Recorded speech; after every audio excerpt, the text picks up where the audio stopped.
Profesorica Aleksandra Kanjo-Marčeva, pred nedavnim ste postali predstojnica doktorske šole Univerze v Ljubljani in v času internacionalizacije visokega šolstva gre gotovo za nove vidike in seveda tudi zahteve, ki se postavljajo pred doktorski študij. Ja, zdaj pred enim letom sem prevzela funkcijo od profesorice Breskvar in mi je v čast, da sem dobila možnost, da aktivno sodelujem v vodenju doktorske šole Univerze v Ljubljani.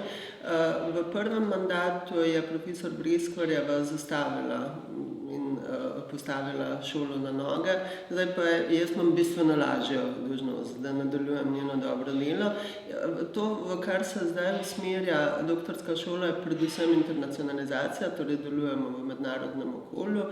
Poskušamo tudi čim bolj gosto mrežo stikov stkati tudi v slovenskem okolju z inštituti, z raziskovalnimi inštituti, med članicami, torej nadaljevati v smislu dvigovanja kakovosti in predvsem pravim internacionalizacije.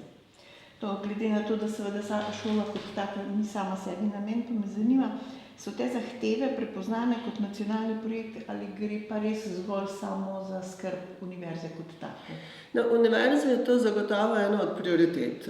V strategiji univerze je prepoznan doktorski študij kot vrh, kot ena res najvišja kvaliteta v smislu raziskovanja in poučevanja pedagoškega in raziskovalnega dela. Želeli bi se, da je to še bolj kot je tudi nacionalna prioriteta. Nacionalne prioritete nažalost se vidijo v denarju, ki ga država v nekatera področja usmerja. Sem zelo vesela, da zdaj nedavno smo dobili informacijo, da bo spet sofinanciran doktorski študij. Nekaj let smo imeli velike težave s tem in to se je videlo v upadu tako števila doktorskih študentov. Veste, gre za stvari, katere ne moremo samo imeti na besedah, potrebno jih podpreti z financami, kar pomeni tudi ljudi. Torej ne gre samo za direktno financiranje doktorskih študentov, ampak tudi namenjanje sredstev, kadrovskih potencialov, časa, tudi službam, ljudem, ki skrbijo za doktorski študij, od mentorjev do služb na univerzitetni ravni.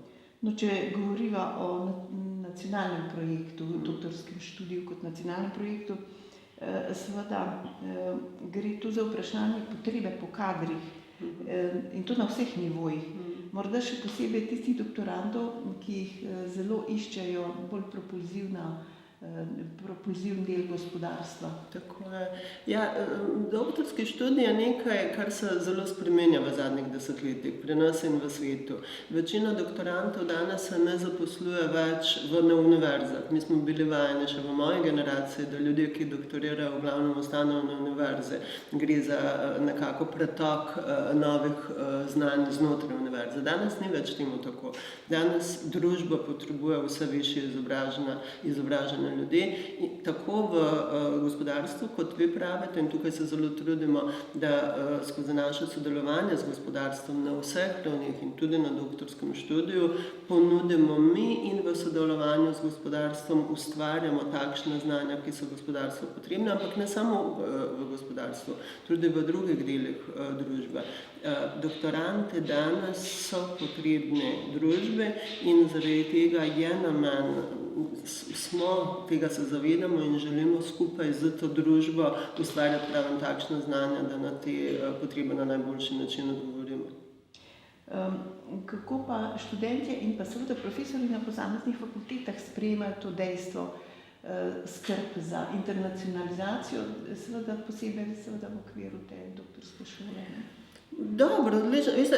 So spremembe na doktorskem študiju, ki so nekaj novega, nekaj pa je starega. Internacionalizacija ni nič novega. Internacionalizacija v raziskovanju in v študiju na doktorski ravni je nekaj, kar je vedno bil del življenja znanstvenikov.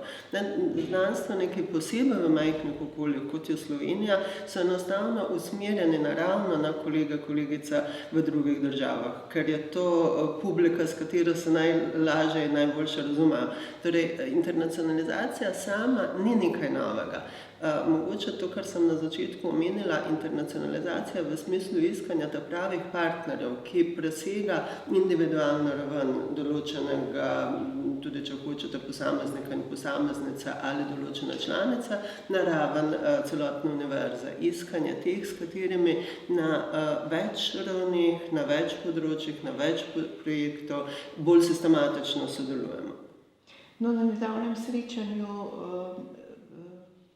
mentorjev doktorske šole je o izkušnjah in smernicah govorila tudi profesorica doktorica Marisa Nerat, ki je ustanoviteljica in tudi direktorica Centra za inovacije in raziskave in tudi profesorica na programu Leadership in Higher Education v Univerzi v Washingtonu v Seattlu. Gre seveda za izjemno strokovnjakinjo, ki je mentorjem še posebej poudarila njihovo odgovornost in skrb za razvoj doktorandov, tako na osebni kot tudi profesionalni ravni. Menite, da je bilo to za mentorje neka novost? Veste kaj, veseli smo bili obiska profesorice Nerat, ki je poudarila pravzaprav dve stvari. Po eni strani nam je dala v pogled iz svojega stališča, ona je res vpeta v mednarodni krog doktorskih šol, doktorskega študija, tudi sama je soustvarjala pravila na tem področju, torej kompetentna oseba, ki nam je veliko novega povedala. Po drugi strani pa je potrdila nekatere stvari, katere tudi sami vemo in na ta način tudi delamo. Ena od teh je zelo dobro delo in pomembnost dobrega dela mentorjev za mentorirance. Profesorica Barbara Simončič, ki je tudi bila na tem posvetu, je na svoj način govorila o tem. Gre za to, da je mentorstvo kljub temu, da v novih okoliščinah veliko večjega števila doktorskih študentov, bolj mogoče sistematičnega vključevanja teh doktorskih študentov v raziskovalno delo inštitucij, kjer se izobražujejo, kljub tem spremembam ostaja nekaj večnega. Dobro delo mentorja z mentorirancem je človeški in profesionalni odnos in v tem smislu ste obedve predavateljice poudarjali to, kar je sestavina najboljšega dela z drugim mlajšim človekom. Mogoče profesorica Nerat, ne vem, koliko je v predavanju o tem govorila, ampak v tekstih, katere sem brala, preden sem jo povabila, je poudarjala še nekaj drugega. Kako pomembna je skupnost, v kateri mladi doktoranti, doktorantke nabirajo znanja in eni drugim postajajo socialni kapital. Torej, ta novo videnje mentoriranja, ki je več kot samo odnos ena na ena in postaja community of practice, pravi profesorica Nerat. Torej, zelo pomembno je, v kakšni skupnosti raste nov raziskovalec ali raziskovalka. In ne samo mentor, somentor, ampak pravim, tudi ta skupina mladih ljudi, novih raziskovalcev, je zelo pomembna tako v ustvarjanju novega znanja in oblikovanju novega raziskovalca, raziskovalka, kot kasneje, v kasnejši karieri, v kasnejšem razvoju in zaposlovanju novega človeka, ki ima doktorat. Zanimivo, tudi vi poudarjate, da kolikor ni že utečena praksa, da se recimo, da doktorant ne obstaja, se ne veže samo na enega mentorja, ampak da se to lahko somentorstvo tudi z kakšnih drugih področjih. Raziskovanje, na katerem je doktorski študij utemeljen, je redko individualni proces. Gre za sodelovanje, tudi sodelovanje med mentorjem in somentorjem prenaša za njo in za kandidatko eno novo sinergično, novo vrednost. To ni enostavno, ampak je boljše. Mislim, da te skupnosti raziskovalne enostavno prinesejo novo kakovost in na tem je treba graditi. Je pa zanimivo, da ste omenili, da eventualno bi bil vmesen tudi razmislek o uvajanju tako imenovanega ombudsmana ko pride do recimo nekih napetosti lahko med doktorantom. Tako. Ja, mi vedno, ker smo znanstveniki usmerjeni v dobro, v iskanje dobrega, seveda vidiš dobre plati tega odnosa. In jaz sem do sedaj govorila o superlativih, kaj je najboljše v doktorskem študiju, kaj je najboljše in čemu težimo v odnosu med dvema, ki iščejo nova znanja. Seveda, kot v vsakem odnosu, pride do napetosti, pride do težav in potem se zavedamo, da je ta odnos mentoriranec, mentorica, odnos moči. Torej v tem odnosu ima bistveno več moči profesorica, ki je ne nadrejen v hierarhičnem smislu, ampak zaradi svojega položaja v položaju moči. In v tem smislu je tukaj skrb teh, ki skrbimo za doktorski študij, da podrejena stran, da stran z manj moči ima in pravice in možnosti tega, da komu pove, kaj gre narobe. Mogoče gre samo za nerazumevanje, mogoče gre za šum v komunikaciji, mogoče ni nič strašno narobe, ampak fino je misliti, kaj v primeru problema, v primeru napetosti, v primeru eventualno tudi konflikta, kako imeti vnaprej določene postopke, načine, kako probleme, ki so del življenja, razrešiti. No, vi ste tudi profesorica na Fakulteti za družbene vede in predavate menedžment in pa organizacijo človeških virov, se pravi, da so vam te teme zelo blizu in jih zelo dobro tudi kot strokovnjakinja poznate. Še nekaj, morda ob koncu, na kratko, profesorica Kani Marčeva, poglejte, gre za predlog zakona o spremembah in dopolnitvah zakona o visokem šolstvu, ki ga je vlada sprejela na svoji seji 26. maja. In v 8. členu ureja učni jezik, nedvoumno navaja, da je učni jezik slovenski. S predlogom spremembe člena pa zgolj jasneje določa pogoje oziroma izjeme za dopustno izvajanje študijskih programov ali pa samo njihovih delov, tudi v tujih jezikih. Javnost se je zelo, morda bolj strokovna javnost, odzvala na ta predlog. Tudi Društvo pisateljev Slovenije, ki pravi, da je s tem odprta pot do ukinjanja slovenskega jezika kot učnega predmeta oziroma učnega jezika, in se nalaga univerzitetnim učiteljem, da predavajo v tujem jeziku. Kakšni so vaši komentarji?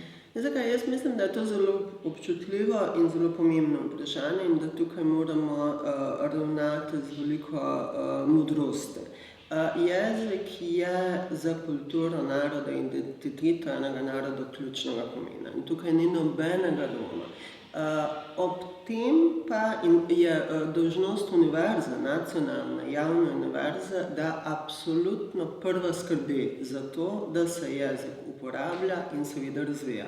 In tukaj mislim na strokovni in znanstveni jezik.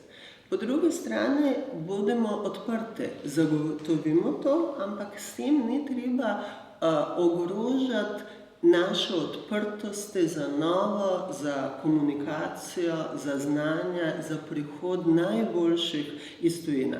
Zakaj se je zgodil ta premik? Zakaj je prišlo do tega predloga?